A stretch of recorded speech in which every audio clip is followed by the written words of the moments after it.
I don't think we're gonna get our 40 acres and a mule.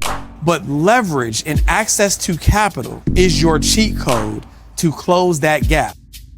Anybody can do it, but with the lack of knowledge, you can't do it. Understand the rules. We're saying get in the game and you can leverage it for good. So we want to use this episode to show you all how we invest legally without having to pay the IRS.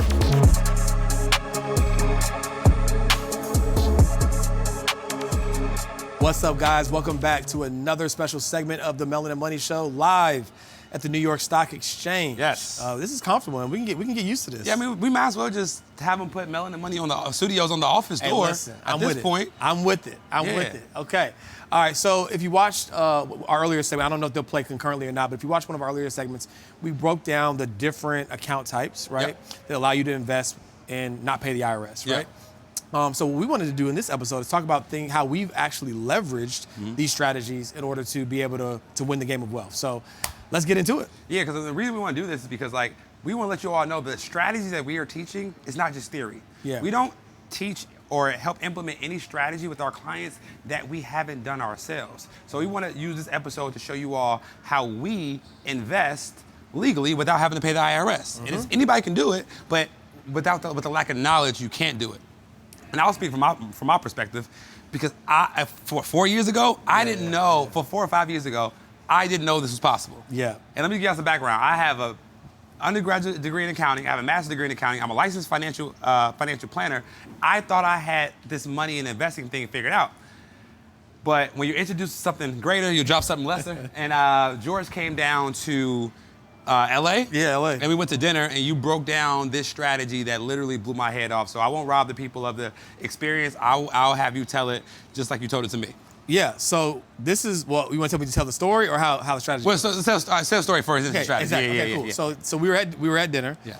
And I had logged into one of my investment accounts, and I said, bro, I don't know if you knew this or not, but you do realize that when you invest your money in a brokerage account, you can actually leverage it, borrow against it, your money can remain invested, you still get access to the capital, it literally gets transferred to your bank account tomorrow, right? And you can use the money for whatever you want while your money stays invested. But so here's the thing, at that moment, I didn't understand the difference between borrowing from an account and borrowing against an account. Can you please break it down? Break it down. It's Exactly. a huge difference. Exactly. Yeah. So let's just say you have $100,000 invested in an account, right? And Charles Schwab or Fidelity or TD or wherever your money is invested, they allow you to borrow from your account. What that would mean is if you have $100,000 and you want to borrow 50% of your account value, you would now have $50,000 left in that account, and then you would take the $50,000 and invest it elsewhere or do whatever else you want with it. Not a bad deal, right? Because now your money's invested in two separate places. The caveat is now half of the money that you previously had invested is gone. So if your investment grew by 10%, it will only grow by $5,000. Right, versus growing by 10. Okay. 10, right? So not a bad deal, right? But there's a better way, right?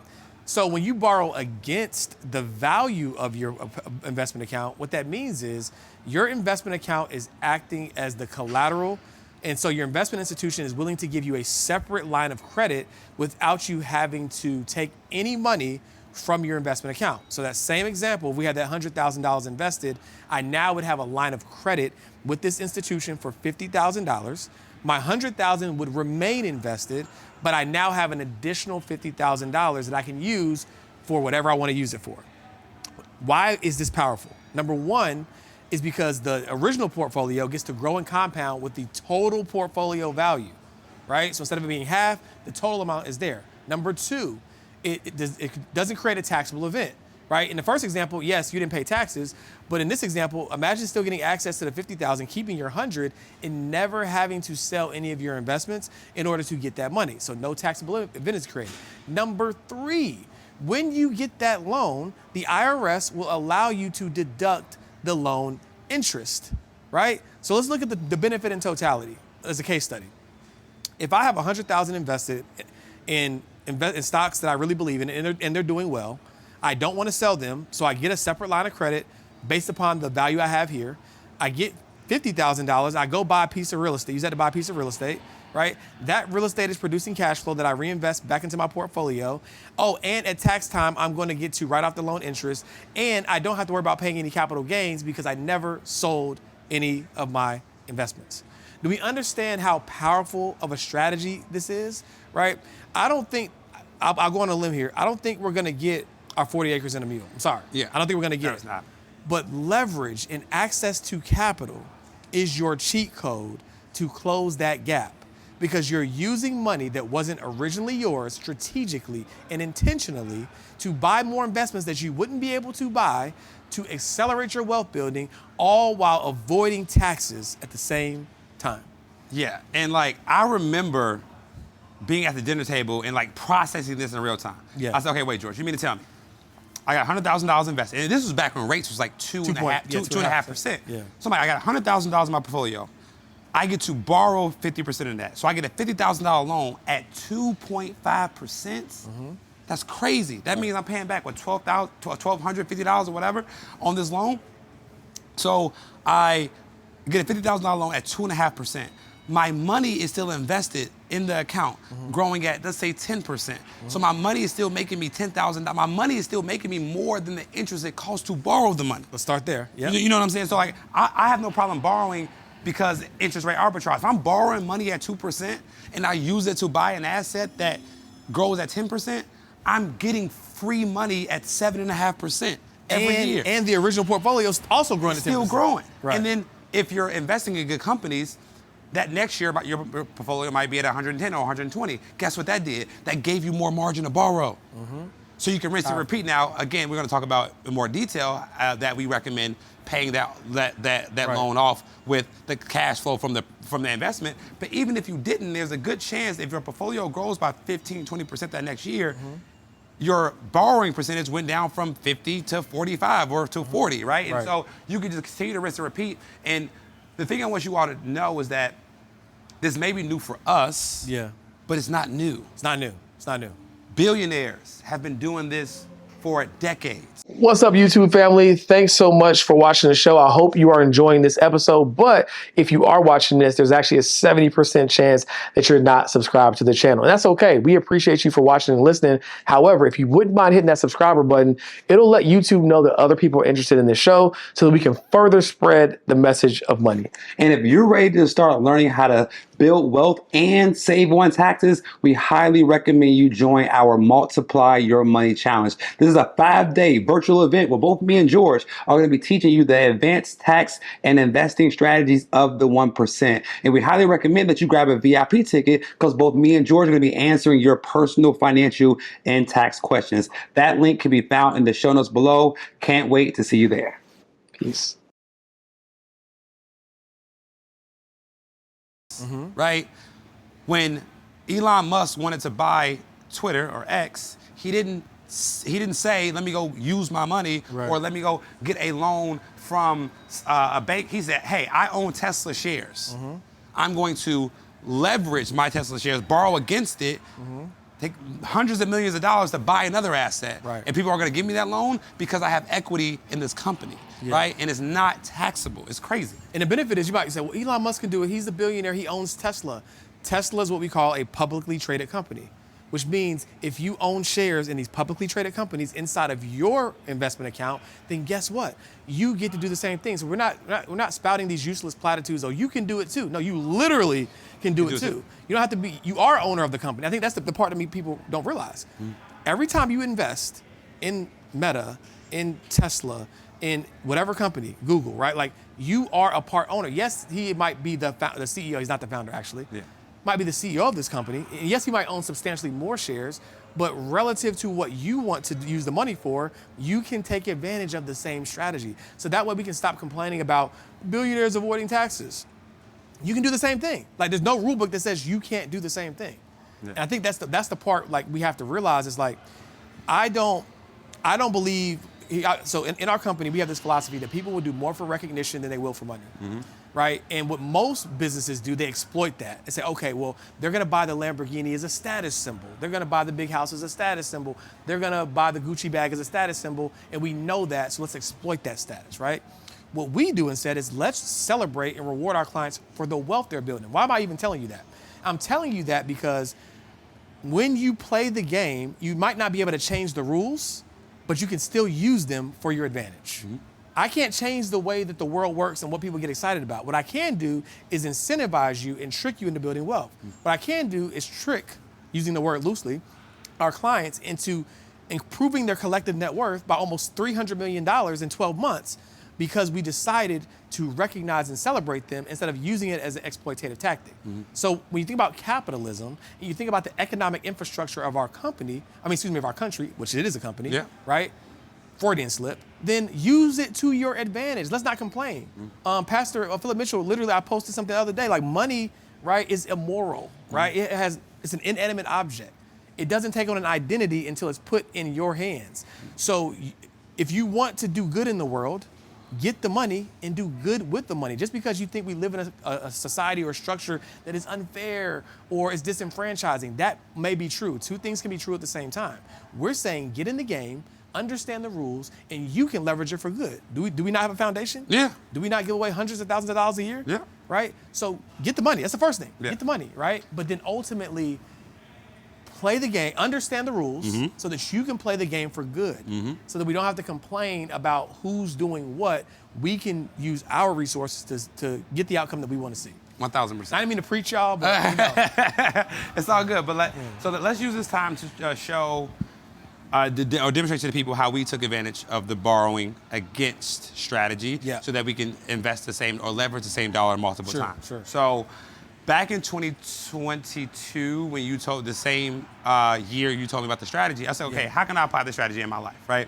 So I moved money from another account and I put it into the company that we leverage.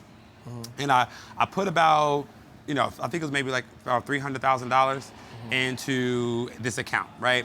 And rates are 2.5%. So what I did, I borrowed about $60,000 from my portfolio at 2.5%, which is, pennies on a dollar, cheap money.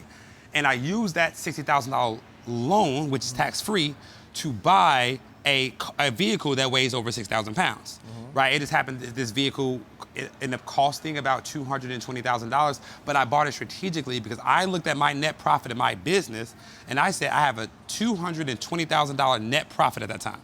I have to, if I don't get rid of this $220,000 net profit, the IRS is gonna come take 37% of it.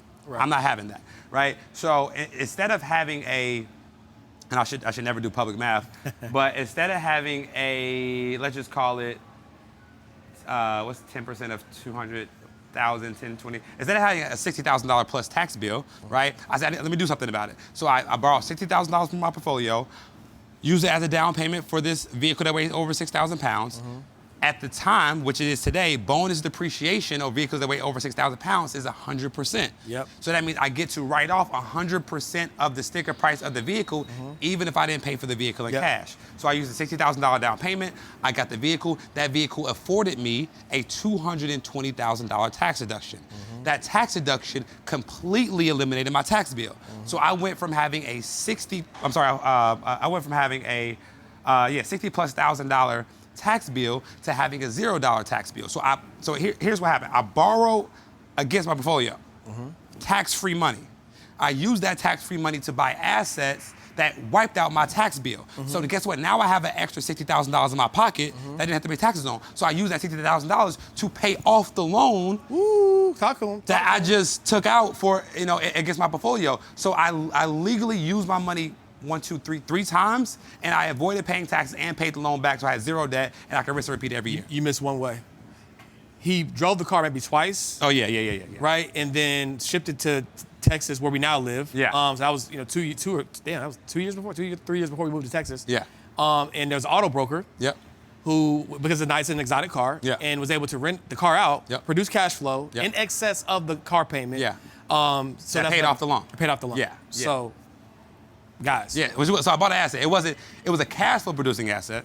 It wasn't a appreciating asset, but it was a cash flow producing asset, and the asset made me anywhere from $5,000 to $10,000 a month, depending on the month. The service on the debt was a couple $100s a month. So it's just like, it's the closest thing to legal money laundering that I've ever seen. It's insane. When you understand it and when you do the math. And here's the thing, people always ask us because, like, hey, well, do you help your clients get access to money, or people get access to capital? We're like, well, yes and no, right?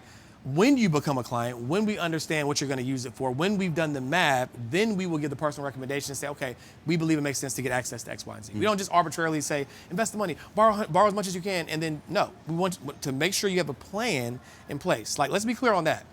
Because people will get on the internet because they love Dave Ramsey and they'll say, borrowing money is bad, telling people to get access to capital is bad. That's because they don't know how to do math, right? So here's what we will say. What we will say is, if you have a credit card right now and you can't pay that off, this might not be for you, right? The easiest mechanism or measuring stick to determine if you're using credit or if credit is using you is to stop using it for 1 month, right? Easiest measuring stick. If you don't have the money to pay it off, now granted, there might be scenarios where it might not make sense depending upon your interest rate, but if you can't operate your business or your lifestyle without it, that is a clear indicator that credit is using you. We are saying, we want you to get access to capital, do the math, understand the ROI, understand the cost of borrowing, and once we have those figures, then we can confidently and strategically leverage the money, avoid taxes, buy cash flow producing assets, and accelerate our rate of wealth building. So let's just be clear on that. I know somebody might try to clip this up and say, we're not giving you sound and holistic advice, right? And to be clear, this is not advice, this is content. You want advice, hire us, right? But for the sake of people who are watching this, we do want to give you that context within this content so that you understand when we would advocate for leveraging this strategy, okay? Absolutely. All right, so let's talk about what I did. So when I learned this, and again, I've been a financial advisor for 13 years, I didn't know it at the beginning of my career either. I learned it probably 2018, 2019, and I was floored. I didn't have nobody to talk to. I was just me, right? I was like, oh, this is crazy. And so I knew that I was planning to, at the time, I was building a new house in Charlotte to live in. Lo and behold, we ended up selling it and renting it out and moving to Dallas. But I was buying this house, right, building this house, and I was like, okay, I got a couple options. I could take the money out of my bank account for the down payment like most people do. I could sell some of my investments, right, for the down payment, or, as you might now know, spoiler alert, I could borrow against the value of my portfolio for the down payment on this property. At the time of borrowing, I already knew that I wasn't gonna no longer live in the house and I was gonna rent it out. So I was able to do some very easy math. Okay, cool. Rates at that time, because it was around the same time Carter did it for his car, were very low, right? So I was like, okay, cool. I can borrow this money against the value of my portfolio. I already did an analysis on AirDNA to determine what I would be able to expect from a cash flow perspective on the property. I was able to subtract what the mortgage was gonna be, and I saw how much cash flow this asset was gonna generate. So all roads were leading to this being an equitable strategy. So I borrowed the money against my portfolio, and that year, the portfolio did really well, exceptionally well. I think north of almost 70% that year. That's crazy. Long term, right? Actually, you might want to go back and watch it yourself. I talked about covered call strategies for long-term income. Yeah, crazy.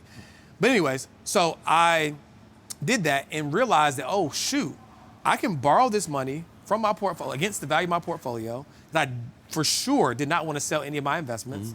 I was able to secure the down payment. Then I was able to get a tenant in that property. The cash flow that the property was producing was well in excess, right, of the mortgage and in excess of the loan interest that I had to pay.